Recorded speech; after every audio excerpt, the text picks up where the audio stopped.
tentang perjalanan tugas penulis di Pulau Angker. Kisah ini kisah nyata yang penulis alami.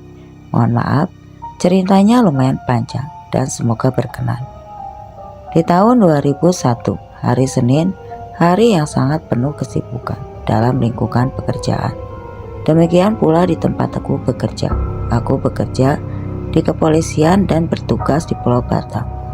Pagi yang cerah itu, setelah selesai apel pagi, kami bintara remaja dikumpulkan di depan ruang sabhara sebelah kiri kantor untuk mendapatkan arahan dan perintah pimpinan. Setelah arahan selesai, dilanjutkan dengan pembacaan surat perintah dari pimpinan untuk melaksanakan tugas. Terakhir, 2 personil disebutkan untuk melaksanakan tugas pengamanan handak atau bahan peledak yang ada di Pulau Atek. Dari kedua anggota itu, salah satunya aku. Dayat, siap. Denny, siap. Kalian berdua akan melaksanakan pam handak di Pulau Atek. Demikianlah Kasat Sabhara memberi perintah. Singkat cerita, aku dan Denny pagi itu juga mempersiapkan diri. Dimulai dari pakaian dan keperluan logistik selama untuk bertugas di sana, dan langsung berangkat menuju pelabuhan kecil yang ada di Balerang dengan diantar kendaraan dinas. Selanjutnya kami harus menyeberangi lautan dengan menggunakan pompong. Pulau yang kami tuju memang cukup jauh. Kami harus menyeberangi 2 pulau dari Pulau Galang. Setibanya kami di pulau itu, kami disambut oleh seorang security pria parubaya, namun masih sangat kekar terlihat dari perawakannya yang ditugaskan di sana. Selamat sore, Dan. Security itu memberi hormat, lalu menyalami kami berdua. Ya, siang, jawabku setelah berbincang dan berkenalan, yang ternyata Warman nama security itu. Lalu kami dibawa ke kantor sekaligus mes untuk kami berdua di kantor itu. Tepatnya sebagai pos jaga, sekaligus tempat tinggal buat kami. Letaknya kira-kira 40 meter dari pantai. Bangunan yang terbuat dari papan, kira-kira berukuran 8 kali 12 meter. Security itu terus mengarahkan kami.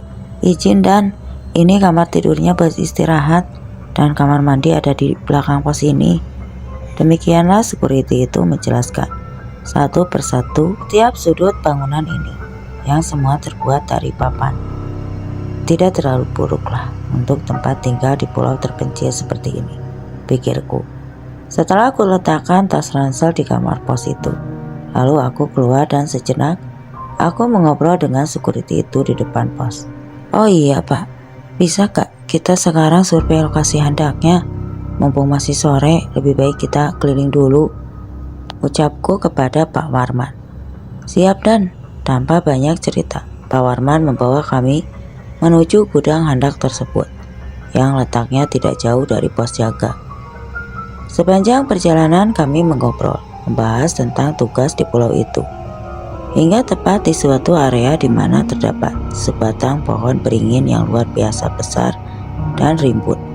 Akar-akarnya berjuntai dan bagaikan tirai, dan jujur yang membuat aku terkejut, serta sedikit membuat bulu kuduku meremang, bukan karena pohon beringin itu, melainkan bagaimana bisa di pulau yang kosong ini bisa terdapat kuburan yang begitu banyak, lengkap dengan desain-desain kayu yang terlihat mulai lapuk.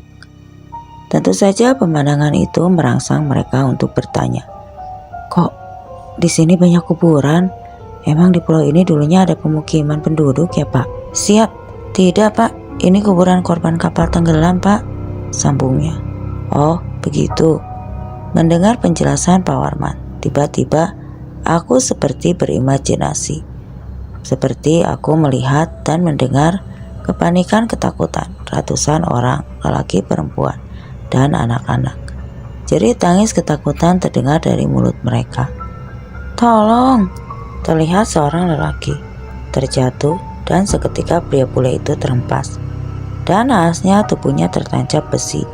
Entah patahan besi apa itu, seketika tubuhnya itu tewas. Dan, izin Dan, Komandan kenapa? Tiba-tiba saja aku dikejutkan oleh suara dan tepukan di bahuku. Aku tersiap kaget. Astagfirullah, jawabku tergagap. Napasku terasa sesak tersengah-sengah. Perutku terasa muak dan kakiku terasa tidak menapaki bumi. Aku muntah, tapi tidak banyak yang bisa kukeluarkan.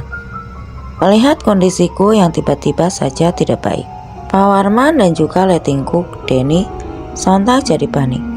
"Ayo Pak, kita bawa saja ke pos," ajak Denny kepada security itu. "Siap Dan." Lalu dengan bimbingan dan aku dibawa ke pos. Aku dibaringkan di ruang tengah pos itu. Tubuhku terasa lemas, kepalaku sakit. Aku terus mengucapkan istighfar. Denny berusaha mengingatkanku agar tetap sadar dan beristighfar. "Ini Dan, minum dulu." Pak Warman datang dari dapur pos itu dengan membawakan segelas air putih untukku. Setelah meminum, aku kembali merebahkan tubuhku. Kepalaku dipijat-pijat oleh Pak Warman dengan minyak angin. Singkat cerita, selepas sholat maghrib, badanku pun sudah terasa pulih kembali. "Ayo makan malam dulu ya." Denny membawakan sepiring mie rebus untukku dan aku pun lalu memakannya. Setelah selesai makan, aku dan Denny duduk santai di teras pos. Kulihat di sekeliling pos hanya kegelapan malam yang dingin. Angin malam yang terasa begitu dingin, serta sesekali deburan ombak di pantai yang menemani kami berdua malam itu. "Oh iya, tadi kamu kenapa?" Tiba-tiba Denny menanyakan tentang apa yang terjadi tadi sore. "Aku tadi sore mendadak sakit dan muntah-muntah. Aku melihat kejadian saat kapal pesiar itu tenggelam," jawabku. "Ngeri banget Dan." Denny terkejut mendengar ceritaku. "Yang benar ya, kok bisa ya?" Dengan napas terasa berat, aku melanjutkan cerita. "Aku pun gak tahu Den, cuma aku minta kau berjanji tidak ngomong ke siapapun ya." "Iya, aku janji. Emang kamu kenapa?" Denny cepat menjawab dan berjanji padaku. Terlihat raut wajah Denny menegang, menatapku, menunggu kelanjutan cerita. "Sebenarnya aku bisa melihat sesuatu yang tak lazim, tapi tidak selalu bisa. Hanya saat-saat tertentu saja, bila ada sesuatu yang berusaha untuk berkomunikasi denganku. Setelahnya pasti aku lemas seperti tadi sore. Aku gak tahu kenapa Den. Aku gak kuat kalau aku menceritakan semua. Nantinya kamu malah jadi takut. Jadi gak usah semua aku ceritakan ke kamu. Itu cerita aku Den." Denny hanya mangut-mangut mendengarnya. "Lalu kamu ya di sana tadi, arwah korban kecelakaan kapal itu?" Kembali Denny bertanya penasaran. "Jangan tadi, sekarang aja di depanmu tuh, tengah berdiri di hadapanmu," jawabku. Sambil berdiri dan langsung masuk ke pos. Mendengar jawabanku serta aku langsung beranjak masuk. Sontak Denny ketakutan dan berlari mengikutiku masuk dan menutup pintu pos rapat-rapat. Suara kicauan burung yang merdu di pagi hari membangunkanku dari tidurku. Cahaya mentari pagi pun sudah menyinari bumi, terlihat masuk dari celah ventilasi jendela kamar pos. Astagfirullah, aku kesiangan. Kulihat jam sudah menunjukkan pukul 6.30. Ya Allah, aku kesiangan. Salat subuh setelah berlari, aku beranjak ke kamar mandi untuk mengambil air wudhu. Tak apalah aku kesiangan daripada tidak sholat, pikirku. Selesai sholat, aku segera memasak nasi dan mie rebus untuk sarapan. Aku merasa tidak enak karena tadi malam Denny yang memasakkan. Denny yang memasakkan untukku, jadi aku bergantianlah, pikirku. Sehari, 2 hari, 3 hari, situasi masih aman dan terkendali, baik dalam pelaksanaan tugas maupun lingkungan kami bertugas. Di hari kami keempat di pulau itu adalah hal yang tak lazim mengganggu. Malam itu seperti malam-malam sebelumnya. Tidak ada perbedaan, hanya saja malam itu gerimis membasahi bumi. Deburan ombak seakan menjadi musik alami. Siulan burung malam serta suara serangga tidak mau kalah untuk meramaikan dinginnya malam itu. Sunyi, sepi. Namun tugas tetaplah tugas, harus dilaksanakan dengan penuh tanggung jawab. Dan putarlah TV biar tidak sepi kali, perintah pada Denny yang sedari tadi mengutak-atik HP yang tidak ada sinyalnya. Ya, namanya juga kota terpencil bro. Denny pun memutar TV 21 inci di dalam pos kompos. Itu siarannya cuma satu ya, yang lainnya tidak bisa, ujar Denny yang mencoba mencari siaran lain. Dan yang ada cuma TVRI dan lagi ada acara dangdutan. Denny menguatkan volume TV itu seakan memecah kesunyian malam itu. Tidak lama kemudian, izin Dan, mau lihat TV Dan. Tiba-tiba pas security datang ke pos. Malam Pak, silakan masuk Pak, jawabku. Oh, gak usah Dan, di sini saja. Lah, Pak, masuklah, di luar dingin, ujarku menyeru masuk. Namun beliau tetap ingin di teras saja. Ya sudahlah, kalau tidak mau, pikirku. Mungkin ia segan. Singkat cerita, kami pun menikmati malam itu dengan menonton dangdutan di TVRI. Namun tiba-tiba saja bangunan pos bergoyang. Laksana terjadi gempa bumi. Kulihat pas security berlari masuk ke dalam seraya menutup pintu. Postingan kuat sontak keadaan itu membuat aku dan Denny terkejut bukan main. Ada apa Pak? Gempa ya? Tanya Denny dengan panik dan ketakutan. Pak security tidak menjawab. Dia hanya terlihat dengan wajah yang pucat pasi. Di luar Dan, ucapnya sambil berbisik sambil menunjuk ke arah luar. Iya, ada apa di luar? Tanyaku tak kalah pelan karena panik. Security itu hanya menunjuk-nunjuk luar saja. Dengan rasa penasaran apa yang sebenarnya ada di luar, aku mencoba melangkah mendekati jendela pos yang tertutup itu. Lalu aku fokuskan sebelah mataku untuk mengintip ke arah luar. Astagfirullah. Seraya nyawaku dipaksa keluar dari ragaku. Tubuhku bagai terpaku dan kaku, tak dapat bergerak. Kedua mataku terkunci terus menatap apa yang aku lihat di luar sana. Di saat mataku mengintip keluar, di saat itu pula dari luar ada yang telah melakukan hal yang sama seperti yang aku lakukan. Terlihat olehku seraut wajah yang mengerikan. Wajahnya hancur dan membusuk. Dia tersusun tanpa bibir. Terlihat darah terus mengucur, cairan kental. Matanya terlihat putih semua ketika aroma busuk tercium menyeruak di setiap sudut ruang pos. Aku hanya bisa beristighfar dan berdoa dalam hati. Tiba-tiba aku merasa ada seseorang yang menarik tanganku. Kok kenapa? Lama betul lihat keluar. Ternyata Denny yang menarik tubuhku. Gila kamu. Dengan napas tersengal-sengal dan kesal, aku menghardiknya. Kau pikir aku terpesona dan menikmati apa yang kulihat? Badanku kaku, gak bisa bergerak tahu. Jawabku seraya duduk di samping pas security. Tubuhku gemetar di tengah situasi yang menegangkan itu. Tiba-tiba saja lampu geset mati. Lengkap sudah situasi. Begitu semakin menakutkan. Pak, Den, ayo kita berdoa sama-sama, ajakku dengan gugup. Kami pun secara bersamaan membaca ayat-ayat suci Al-Quran dengan suara lantang. Kami bertiga benar-benar merasakan hal yang begitu menakutkan. Di luar sana terdengar seperti banyak suara manusia yang sedang mengobrol. Layaknya situasi di pasar. Aku memeluk senjata yang sedari tadi di pangkuanku. Entah kekuatan apa, aku berpikir untuk meledakkan senjata. Tanpa pikir panjang, aku mengokang senjata dan dar.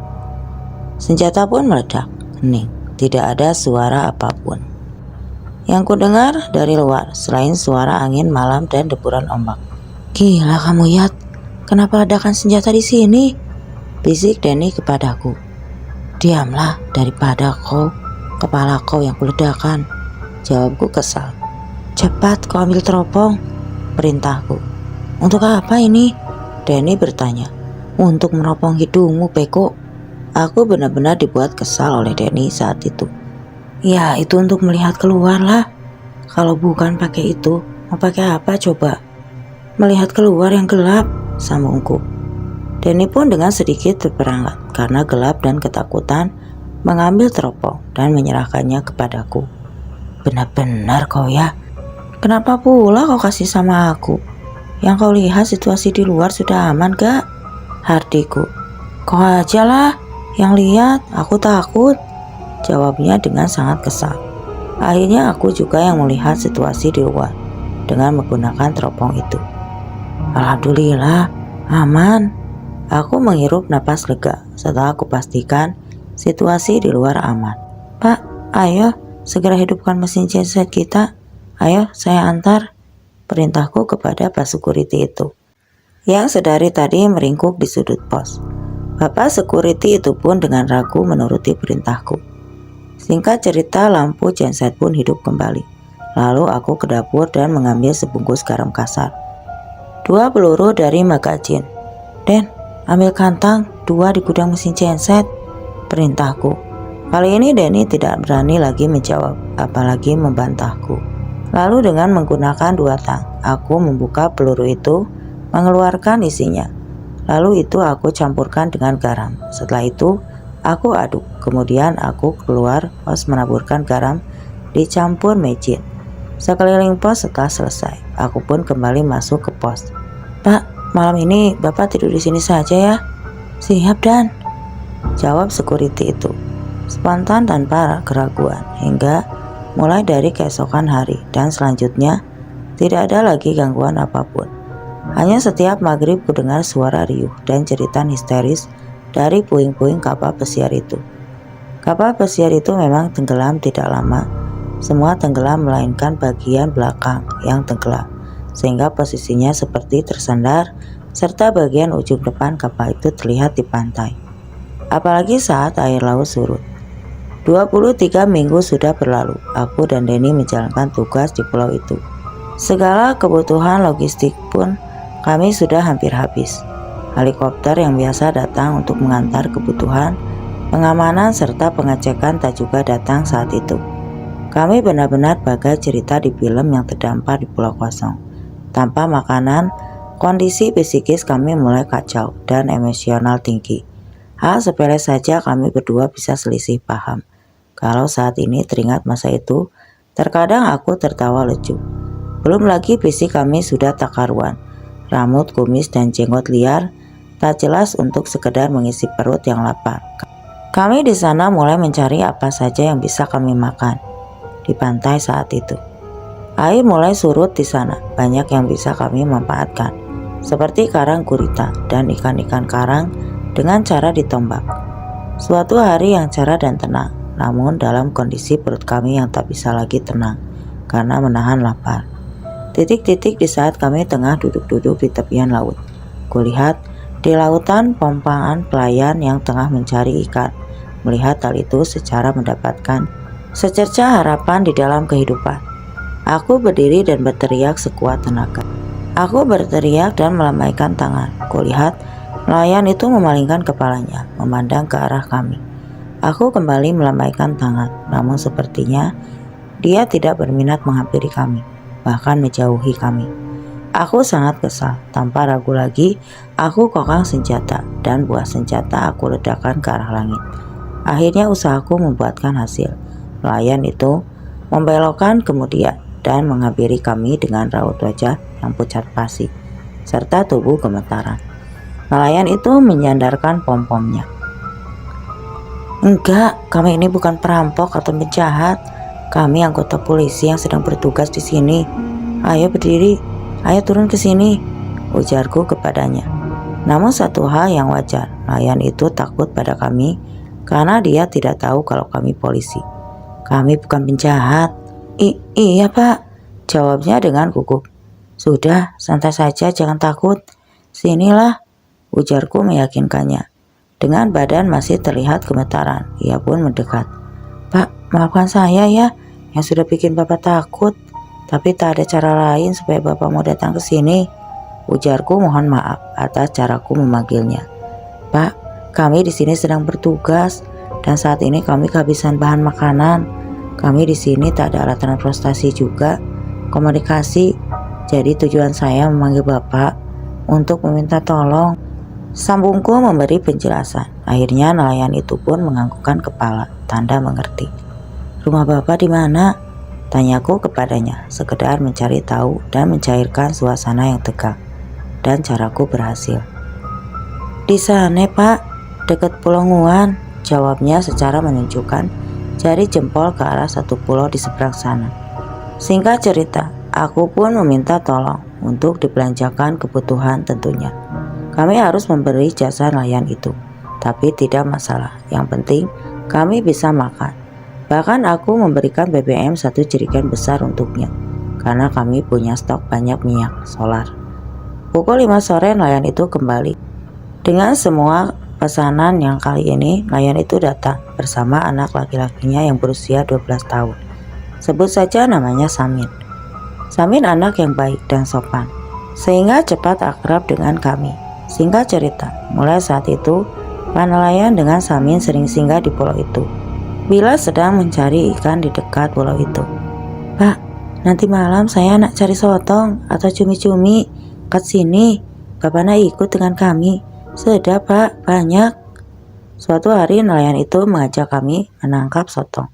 "Wah, pasti seru. Ayolah Pak, saya ikut," jawabku dengan penuh semangat. Ya, hitung-hitung cari hiburan, pikirku. Sehingga cerita selepas maghrib, nelayan datang ke pulau itu. Kali ini ya, datang bersama suami istri. Kami dengan gembira ria berkumpul di pos. Istri pak nelayan yang memasak dan membuatkan kami kopi. Di pos kami duduk-duduk mengobrol di depan sambil menunggu waktunya berangkat ke laut. "Bapak setiap hari carikan dekat pulau ini?" Aku mengawali obrolan. "Tak juga Pak, sebenarnya terpaksa saya. Ngeri kalau kesini," ujar nelayan itu. "Terpaksa? Terpaksa kenapa Pak?" Aku merasa heran mendengar ucapan bapak itu dan bertanya. "Iya Pak, iya dekat pulau ini angker Pak." Nelayan itu menjelaskan bahwa di pulau ini angker dengan suara berbisik. Aku dan Neni saling pandang mendengar cerita dari nelayan. Singkat cerita, setelah makan dan minum kopi, akhirnya tiba saatnya kami berangkat ke laut untuk menangkap cumi-cumi. Dengan menggunakan pompong serta membawa lampu patromak, kami mulai bergerak ke arah sebelah pulau angker itu. Setelah tiba di tempat yang dituju, lalu penilaian mematikan mesin, lalu menurunkan jangkar ke laut. Hening, hanya suara riak air laut yang terdengar ketika hempasan dinding kayu itu kuarahkan pandangan mataku ke segala arah. Yang kulihat hanya kegelapan. Semilir angin laut begitu terasa dingin, bagai menusuk tulang. "Cumi-cuminya mana Pak?" "Ya, kok nggak kelihatan?" Dani bertanya mengawali obrolan saat itu. "Tak lama lagi datang, tunggu sekejap, kita tunggu ya," beliau dengan sedikit. Ternyata aku hanya diam dengan hati berdebar, memandang ke kiri dan ke kanan. Ada rasa ngeri di hatiku, maklumlah. Aku bukan anak pulau, jadi mendapati situasi seperti itu membuat mentalku sedikit down.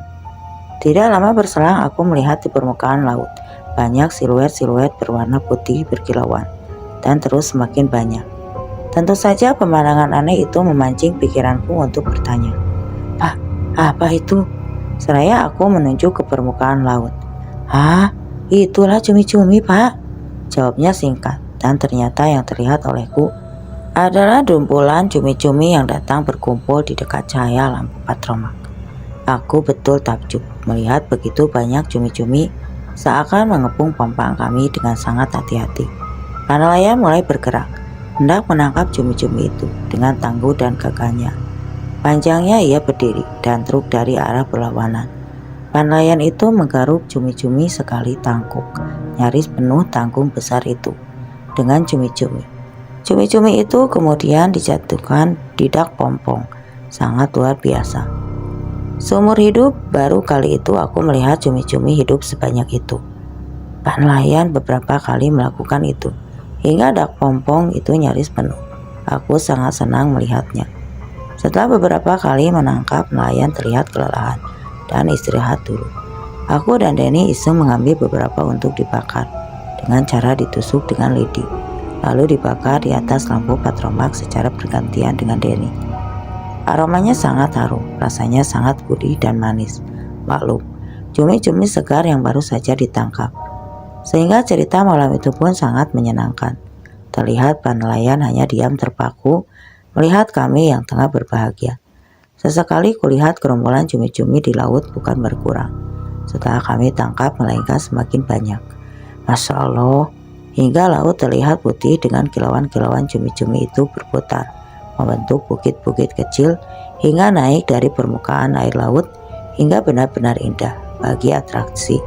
Tak sampai di situ, atraksinya bukit-bukit kecil, cumi itu lalu menyatu menjadi satu membentuk bukit cumi-cumi besar, berputar dan terus berputar. Hingga putaran perlahan tapi pasti semakin turun dan turun. Hingga dari bentuk bukit besar berubah menjadi seperti corong ke dalam air dan membentuk pusaran air raksasa. Aku terpaku melihatnya, bahagia terhipnotis. Tak cepat, tarik jangkarnya. Tiba-tiba aku terkesiap dari lamunanku. Pak nelayan berteriak menyuruhku menarik jangkar. Pak nelayan dengan sigap menghidupkan pompong. Sial, pompong tidak bisa hidup dengan sekali engkol. Sementara pusaran air laut yang diciptakan kawanan cumi-cumi itu mulai menyeret pompong kami. Pak nelayan tidak putus asa, dia terus berusaha dan akhirnya berhasil dihidupkan. Dengan sigap ia mengemunikan pompong itu yang mulai ikut berputar. Seiring pusaran air itu, ekor pompong mulai menukik menuju titik pusaran air yang mulai menggengga siap untuk menelan pompong berikut kami di dalamnya. Pak nelayan tidak putus asa, dia segera menambah gas pompong itu. Aku berusaha mengacuhkan perhatian gerombolan cumi-cumi itu dan terus menepuk-nepuk air laut dengan dayung. Tak lupa kami terus bertakbir, memohon pertolongan darinya. Dengan perlahan tapi pasti, pompong kami bergerak maju keluar dari pusaran air dan akhirnya pompong dapat meluncur dengan cepat. Setelah keluar dari putaran air itu, terus dan terus bergeraklah, melaju tanpa mengurangi kecepatan yang ada. Singkat cerita, kami pun tiba di pantai, tepat di depan pos jaga. Tidak buah moncong pompong itu pun menabrak pasir pantai, hingga hampir separuh pompong itu naik dengan perasaan tak menentu. Kami tiba di tujuan sesaat.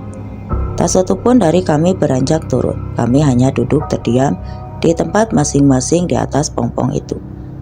Kejadian yang baru saja hampir menyiapkan kami dari muka bumi ini benar-benar membuat kami shock. Ya Allah, ngapus sampai naik jam ini pompongnya. Tiba-tiba saja terdengar seseorang berkata, dan ternyata itu istri Pak nelayan yang sudah berdiri dekat pompong yang kami tumpangi. Entah sejak kapan ibu itu berada di situ, kami pun tak menyadarinya. Mendengar ucapan dari istrinya Pak nelayan membuat kami tersadar. Lalu kami pun turun dengan tubuh terasa lemah dan lunglai. Dah, kenapa pula kita jika semua ini? Istri Pak nelayan tak terheran-heran melihat kondisi kami. Sikap kami yang hanya diam dan lunglai. Sudahlah, jangan banyak tanya dulu. Cepat bawa yang perangkat nih, sotongnya, sambung Pak nelayan. Lalu ia bersama aku dan Denny berjalan menuju pos. Dan perasaan ibu itu pun heran, namun tak banyak bertanya lagi, dan mengikuti perintah suaminya, dengan dibantu Samin anak laki-lakinya itu. Singkat cerita, setelah kami di pos, kami pun duduk dan minum air putih sambil merokok. Duduk bersandar di tiang teras pos itu, aku bertanya kepada nelayan tentang kejadian mengerikan yang baru saja kami alami. Pak, kenapa ya? Kok bisa seperti itu? Sejenak Pak nelayan terdiam lesu, tak langsung menjawab pertanyaanku. Tatapan matanya ke depan, memandang kosong ke lautan. Dengan napas berat, lalu ia berkata, Iya Pak, tadi kita dah melanggar pantarangan, Kasane, ujarnya berkata. Kasane tak boleh bakar ikan atau cumi-cumi yang baru kita tangkap, jadi penunggunya marah, sambungnya lagi. Sontak aku terkejut mendengar penjelasan, karena saat itu aku dan Denny yang melakukan pantangan. Ya ampun, kenapa Bapak tak bilang sama kami? Ujarku dengan penuh penyesalan. Iya Pak, saya segan dengan Bapak, jadi saya diam saja. Ujar Pak nelayan yang mengatakan alasannya tak menegur kami. Karena segan. Aduh Pak, kami ini bukan anak pulau, jadi kami tak tahu dengan hal seperti itu. Bapak segan tapi nyawa kita taruhannya. Jawabku sedikit kesal, tapi berusaha memahaminya. Kalau gitu kami minta maaf lah Pak, atas ketiduran kami ini. Singkat cerita, malam itu Pak nelayan dengan anak dan istrinya menginap di pos. Kami paginya, mereka pulang 2 hari kemudian. Tibalah saat aku tugas dan Denny di pulau itu usai. Pak nelayan dan istrinya pun aku undang ke pulau itu untuk sekedar buat acara kecil-kecilan. Ya, anggap saja acara perpisahan sekaligus. Besok paginya beliau yang mengantarkan kami menyeberang untuk pulang ke Batam. Malam sebelum kami pulang, kami berkumpul di pos. Pak security memaki sekerta keluarga nelayan. Kami bercengkrama mengobrol serta bercanda sambil makan dan minum. Ya, dimasak istri Pak nelayan. Sehingga cerita esok paginya kami bersiap-siap untuk berangkat pulang ke Batam. Pak security dan mekanik turut mengantar kami ke pelabuhan. Tugas kami sudah selesai dan mengganti kami mungkin siang nanti datang. Terima kasih atas kerjasamanya selama 2 bulan ini. Mohon maaf jika banyak sikap atau perbuatan kami selama ini yang salah. Semoga kita bisa berjumpa lagi, ujarku pada Pak security dan mekanik. Sama-sama, dan demikian pula dengan jawaban kami. Setelah pamit dan salam kami pun berangkat. Di perjalanan pulang kami tidak banyak bicara. Diam sibuk dengan pikiran masing-masing hingga tiba dari arah depan terlihat ada gumpalan-gumpalan besar mendekat ke arah Pompong. Kami dan Pak nelayan tiba-tiba saja Pak nelayan berteriak menyuruh kami berpegangan. Jika gumpalan besar memanjang tadi ternyata gumpalan ombak yang besar menghantam Pompong kami sehingga muat kami terhempas. Oleh tidak sampai di situ, dari sebelah kiri datang lagi ombak yang tak kalah dahsyatnya, hingga Pompong yang sedang kami naiki terombang-ambing ke sana ke sini. Angin berhembus kencang dan kami sigap menimba air laut yang masuk ke dalam Pompong. Pakaian yang kami gunakan sudah basah kuyup dengan air laut. Aku tidak bisa henti bersolawat. Karena tidak ada lagi yang bisa kulakukan selain berdoa, memohon keselamatan. Saat itu kami diobrak-abrik badai laut. Istri nelayan pun terlihat menangis ketakutan. Pak nelayan begitu gesit berusaha menghadapi ganasnya ombak dan badai laut.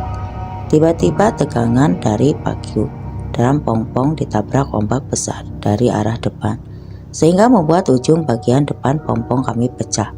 Air laut terlihat masuk dari pecahan itu. Dengan sigap sambil mengambil plastik terpal lalu membungkus kain terpal itu dari bagian depan Pompong yang pecah itu hingga air laut tidak bisa masuk ke kabin. Pompong mengalami hal yang begitu dahsyat, demi Tuhan. Rasanya aku tidak sanggup, merasa putus asa dan kecil kemungkinan harapan untuk selamat dari terjangan badai itu. Aku tak dapat melihat lagi pulau di sekelilingku, yang terlihat hanya ombak raksasa menghubungkanku. Kami terus menghantam. Kulihat raut wajah nelayan sudah menunjukkan wajah putus asanya. Terlihat tak lagi berusaha menghindari ombak-ombak yang datang menyeberang. Ia hanya diam, walau terus mengemudi Pompongnya. Entah apa yang ada di pikiranku saat itu. Tiba-tiba saja aku berteriak, "Ya Allah, aku tahu Engkau Maha Besar, Maha Perkasa. Jika memang sudah takdirku mati di sini, tenangkanlah kami segera. Tak perlu Kau tunjukkan kebesaran-Mu seperti ini, ya Allah. Aku tak bisa melawan, ya Allah. Asyhadu alla ilaha illallah wa asyhadu anna Muhammadar Rasulullah." Demikian teriakanku, yang akhirnya dengan 2 kalimat syahadat. Derai air mataku tak terlihat karena bercampur dengan air laut yang terus menghantam Pompong, dan tubuh kami tiba-tiba blok. Ada sesuatu yang menghantam punggungku. Aku sedikit terkejut. Kupalingkan mukaku ke belakang. Allahu Akbar. Sesuatu terlempar mengenai punggungku. Ternyata itu ikan-ikan yang berlompatan, karena dari arah belakang Pompong kami menggulung ombak raksasa, seperti siap menerkam kami. Dinginnya angin begitu kencang terhembus dari belakang. Pompong kami melesat dengan cepat.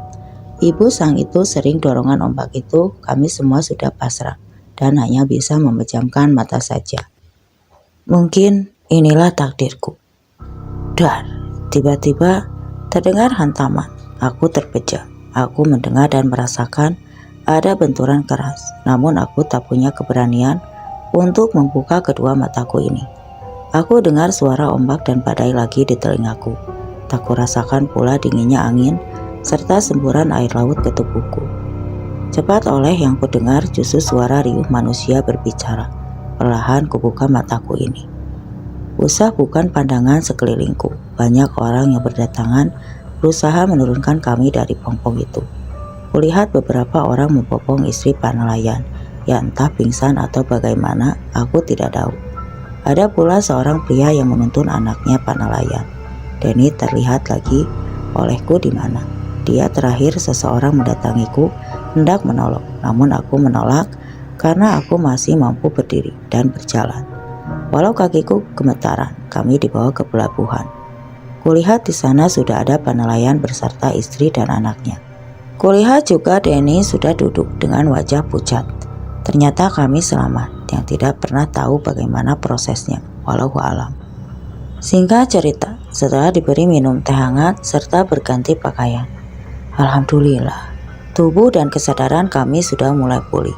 Kami sudah bisa berkomunikasi dengan normal.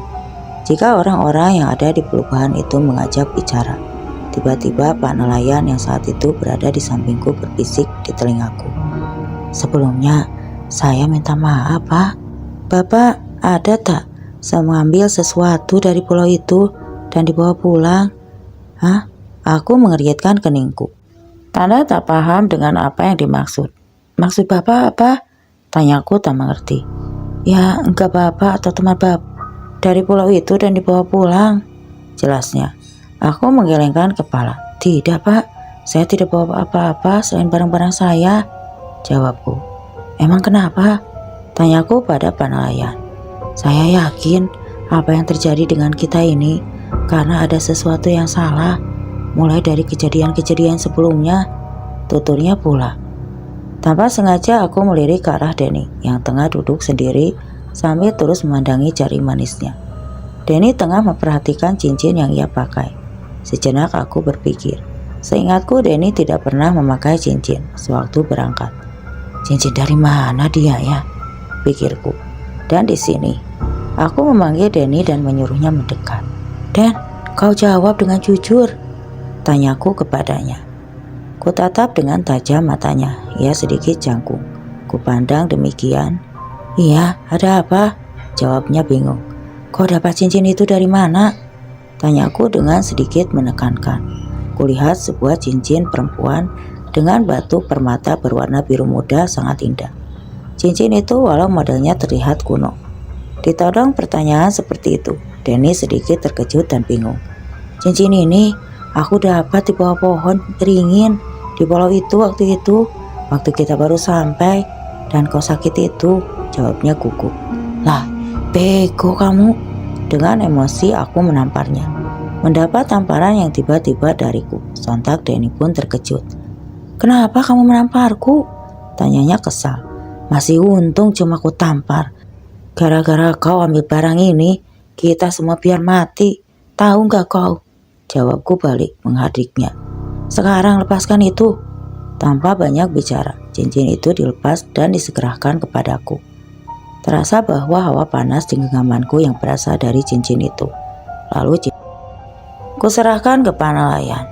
Pak, saya titip cincin ini ya ke Bapak. Tolong kembalikan lagi ke pulau itu, ujarku seraya meletakkan cincin itu di tangannya. Dan Pak nelayan itu pun memasukkan ke saku celananya.